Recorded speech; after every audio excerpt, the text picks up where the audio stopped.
Click here to subscribe our channel and do not forget to press the bell icon to get regular updates of our videos. Hello friends, good evening to all of you. I am back with another video on Sociology Option subject for UPSC CSE Mains examination.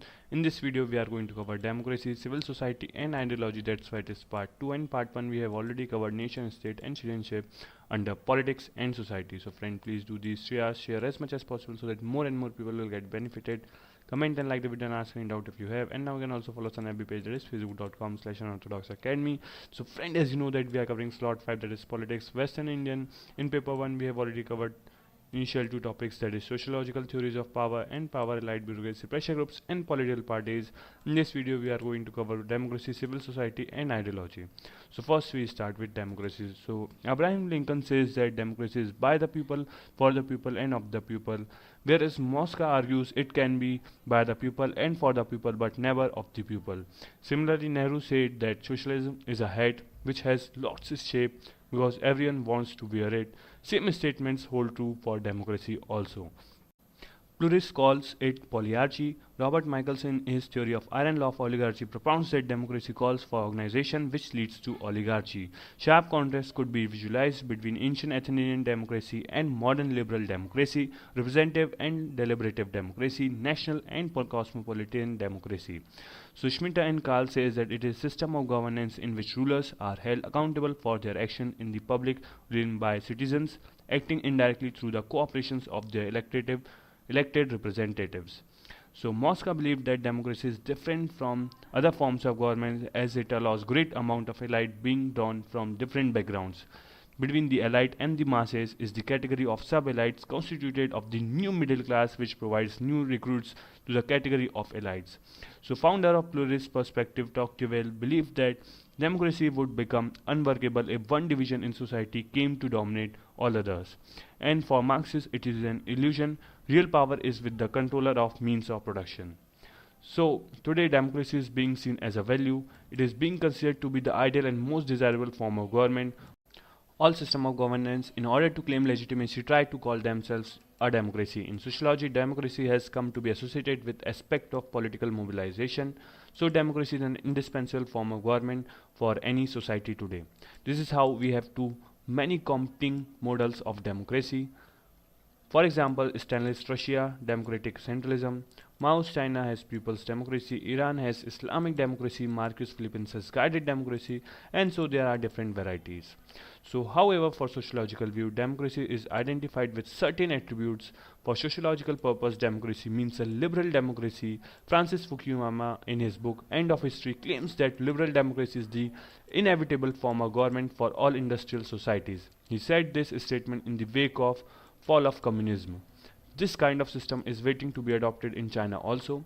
It is already adopted in South Korea, which was earlier an authoritarian state. Now we talk some of attributes or features of a liberal democracy. So basically, liberal democracy is an indirect and representative form of government in which political office is gained through success in regular elections that should be free and fair and are conducted on the basis of political equality based on universal suffrage. So it is characterized by representative bodies like parliament with a power base that is independent of political executive. Liberal democracy is a pluralistic system. Then in a democracy there is a principle of rule of law. In a liberal democracy, there is a clear demarcation between state and civil society. For example, Indira Gandhi was disqualified from contesting elections by Allahabad High Court as she used official air carrier for canvassing. Subsystem autonomy is a feature of liberal democracy.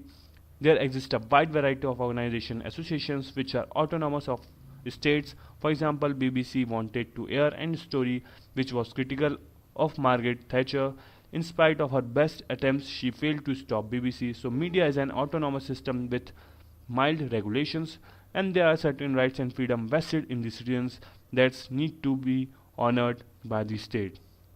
So now we talk of democracy in India. So basically, democracy didn't grow organically in India through historical process. Rather, it was adopted through the preference of Western educated elite in the Constituent Assembly. India did not have a long history of cohesive nation state. In fact, in India, nationalism and democracy are born together. But in the West, nationalism preceded democracy by 100 of years, and they had a history of nation state for a long time. Democracy in India is based on popular consent, while social and economic modernization demand rational means, political modernization demands populist means. So often rational means trying to be unpopular. So if we enter social and economic modernization to political modernization, it becomes a hamstring, so state becomes a soft state. And political modernization, or basically democracy, is a consequence of social and economic modernizations. So in India, other conditions like minimum equality is not there. By the revised criteria of 1.25 billion a day, 46% of population in India will be below poverty line. As individual is not liberated from primordial groups, vote bank politics continue. In India, vote is cast on caste lines. Institutions like political parties haven't developed on equality. There is a frequent and increasing reliance on primordial ties like ethnicity. So due to competitive politics, apparatus of a state becomes ineffective. Atul Kohli said that there is a crisis of governability in India. There is an anti-incumbency trend in India as democracy is not able to deliver with raising expectations. In India, though democracy survived, it was achieved at high cost, slow growth, poor socio-economic development, rampant corruption, various kinds of ethnic conflicts, and these all are byproducts of democracy in India. So now we see the second topic, that is the civil society. The rise in popularity of civil society was largely due to the struggle against tyranny waged by resistant groups in Latin America, Africa, and the former communist world. The period of 1980s and 1990s witnessed the advent of a global democratic revolution of unprecedented proportions. Unions, women's organizations, student groups, and other forms of popular activism provided the resurgent and often rebellious civil societies in triggering the demise of many forms of dictatorship. These developments encouraged the rise of the complex notion that if an invigorated civil society could force a democratic transition, it could consolidate democracy as well. The term civil society can be traced through the work of Cicero and other Romans to the ancient Greek philosopher. In its classical usage, civil society was largely equated with the state. The modern idea of civil society found expression in the Scottish and continental enlightenment of the late 18th century. Here, a range of political philosophers from Thomas Paine to George Hegel developed the notions of civil society as a domain parallel to but separate from the state where citizens associate according to their own interests and wishes. So Hegel's 19th century notions of civil society included the market in contrast to contemporary concepts of civil society as a non-profit sector. This new definition reflected changing economics realities. The rise of private property, market competition, and bourgeois, that is the capitalists. So it also resulted in the mounting popular demand for liberty as manifested in the American English and French revolutions. The term, however, lost its concurrence in the 19th century as political philosophers and sociologists turned their attention to the social and political consequences of the Industrial Revolution. But it bounced back into fashion after World War II through the writings of Marxist theorist Antonio Gramsci, who revived the term to portray civil society as a special nucleus of independent political activity, a crucial sphere of struggle against tyranny. Although Gramsci was concerned about dictatorships of the right, his books were influential in the 1970s and 80s amongst persons fighting against dictatorship of all political stripes in Eastern Europe and Latin America. Czech, Hungarian, and Polish activists also wrapped themselves in the banner of civil society, enduring it with a heroic quality when the Berlin Wall fell. So, understanding the importance of the given concept, recently David Hell tried to give shape to the concept of civil society through a sociological definition. In his words, civil society retains a distinctive character to the extent that it is made up of areas of social life, the domestic world, the economic sphere, the cultural activities, and the political interactions, which are organized by private or voluntary arrangements between individuals and groups outside the direct control of the state. So, suddenly in the 1990s, civil society became a mantra for everyone from president to political scientist. The global trend towards democracy opened up space for civil society in formerly dictatorial countries around the world. In the United States and Western Europe, public fatigue with tired party systems sparked interest in civil society as a means of social renewal. Especially in the developing world, privatization and other market reforms offered civil society the chance to step in as governments retracted their reach. And the information revolution provided new tools for forging connections and empowering citizens.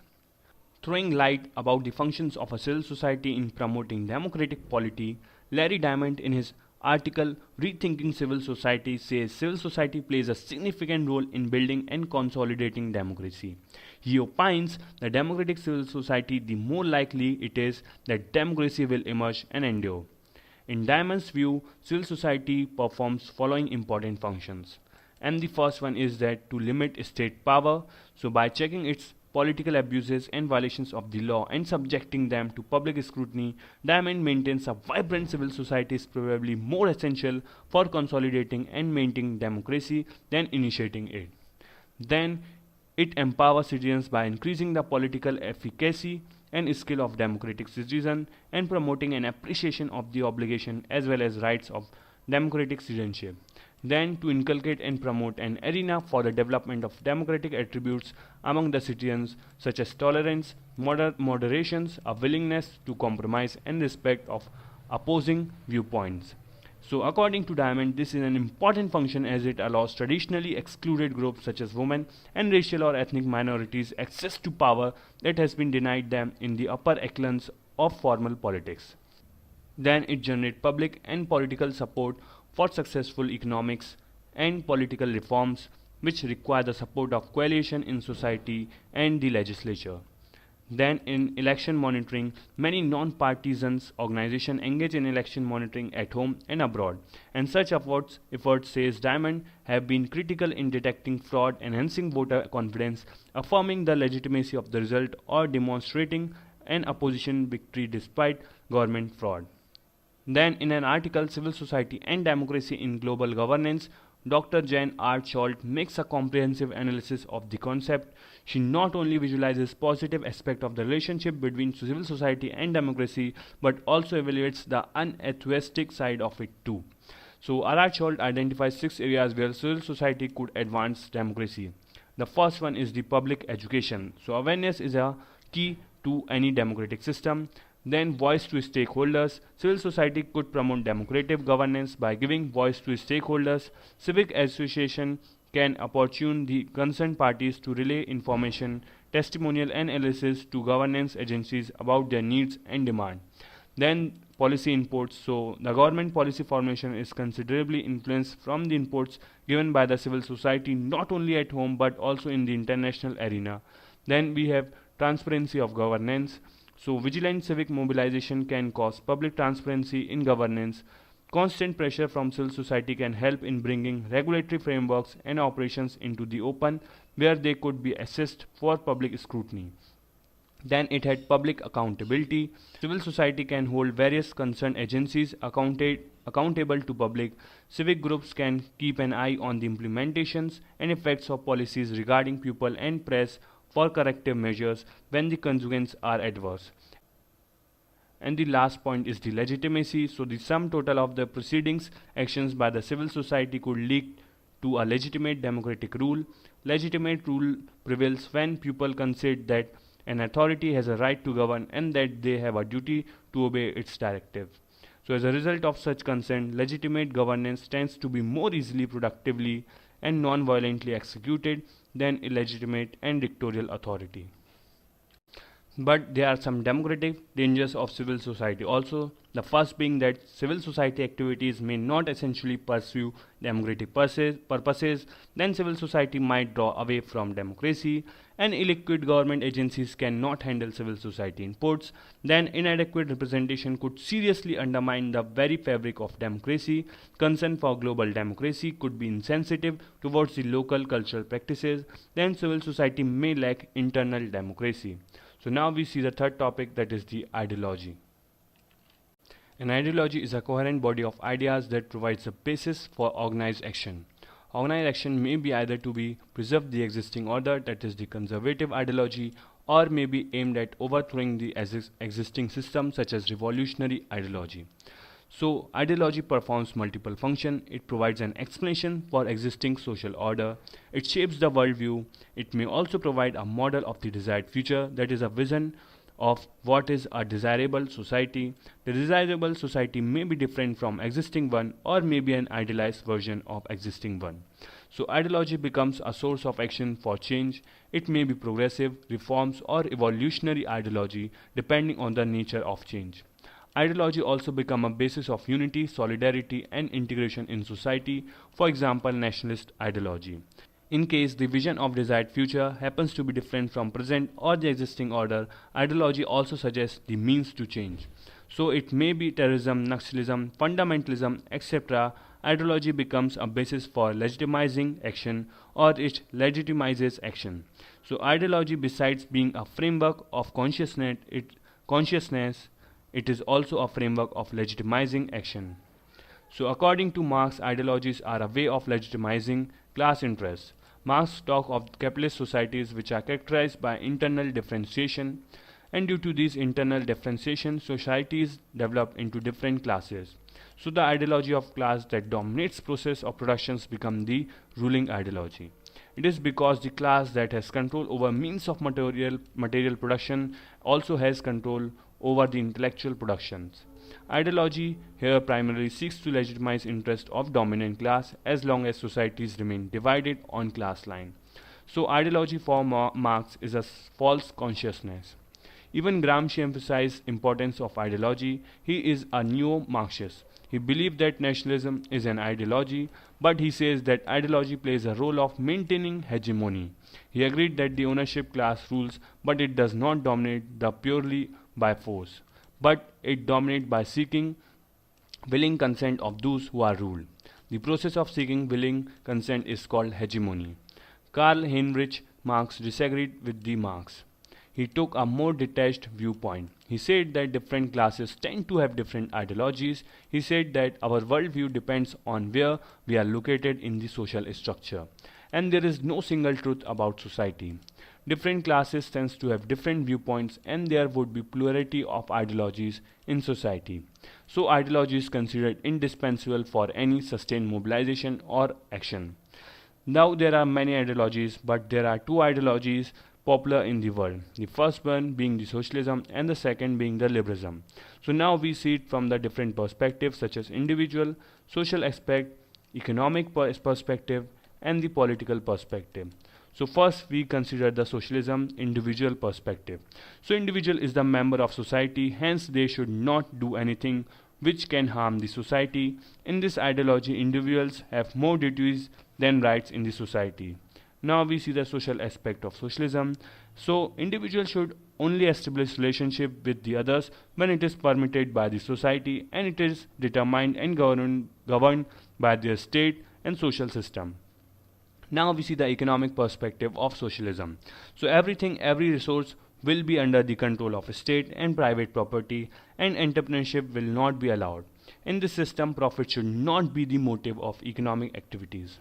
Now we consider the political perspective of socialism. So basically largely it is an anti-democratic which grants very limited rights to its citizens and especially freedom of expression is not granted. And there are two extreme points in the socialism. The first being the revolutionary socialism, which believes that egalitarian society can only be established through violence and revolution. Karl Marx, Lenin, Stalin, Rosa Luxemburg, Mao Zedong are the supporter of revolutionary socialism, and the second were the liberal or the Fabian socialism, and it believes in democracy but not in private property. India is the example of Fabian socialism before 1990. Those countries after the Second World War believed in this sociology are called as Second World, led by USSR, China, Yugoslavia, Libya, North Korea, East Germany, Afghanistan were some of the countries who followed this ideology, but the disintegration of USSR in 1991 led to this ideology weaken at the other places also, and presently almost the world have moved towards liberalism. Presently North Korea and Cuba are the two states which practices socialism, communism. So now we consider the second ideology, that is a liberalism, individual perspective. So individualism is a born free and should left free. Outside interference in individual's life is an antithesis to their development. Individual can only grow and progress in free environment. So freedom is the key in individual's life in liberalism. Now we see the social aspect of the liberalism. So society is the outcome of general will. Hence, in any relationship in which two persons are in agreement or have mutual consent is a legitimate relationship. They do not recognize victimless crime.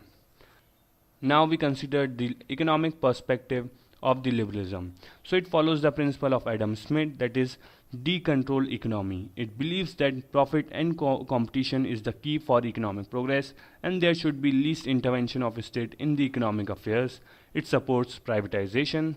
And now we consider the political perspective under liberalism. So it believes in democracy and absolute freedom of expression. It recognizes only two responsibilities of the citizens towards the state. First, pay taxes honestly, and the second, rule of law. And against it, states grants unlimited rights to its citizens. This ideology emerged in Europe and popularized in 17th century, especially by John Locke, and called as father of liberalism, but later is popularized by J.S. Mill, H.J. Lasky, Adam Smith, T.H. Green, R.H. Tony, and etc. And after Second World War, those countries which follows liberalism were called as First World, led by America. And after the disintegration of USSR, liberalism is spread in other parts of world, especially with the intervention and promotion by WTO and World Bank, IMF, etc. But from last few years, due to global economic recession, liberalism has been questioned and state intervention, especially in economy, started sounding relevance. But most of world are moving towards this ideology. So thank you guys for listening me and watching this video. Thank you.